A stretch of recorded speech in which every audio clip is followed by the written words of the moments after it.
అన్నాబొత్తున సత్యనారాయణ గారి 34వ వర్ధంతి సందర్భంగా వారికి ఘనంగా నివాళులర్పిస్తున్నాం. అన్నాబొత్తున సత్యనారాయణ గారు రాజకీయ చరిత్ర కలిగినటువంటి వ్యక్తి. ఈ ప్రాంతంలో ఎన్టీ రామారావు గారికి అత్యంత సన్నిహితులుగా మెలగటమే కాకుండా రాష్ట్ర మంత్రివర్గంలో కీలక పదవులు నిర్వహించినటువంటి గొప్ప వ్యక్తి అన్నాబొత్తున సత్యనారాయణ గారు.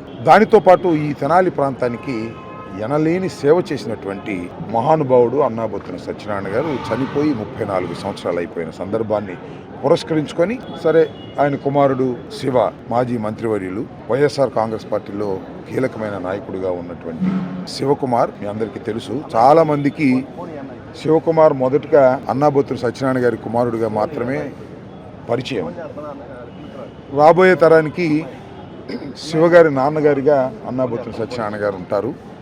కాలానుగుణంగా తరాలు మారుతున్నటువంటి సందర్భంలో అలాంటి అన్నాబొత్తున సత్యనారాయణ గారికి ఈ సందర్భంగా మేమందరం కూడా ఘనంగా నివాళులర్పిస్తున్నాం. ఆయన రాష్ట్రానికి చేసినటువంటి సేవను గురించి కూడా ఈ సందర్భంగా తెలియపరచుకుంటున్నాం.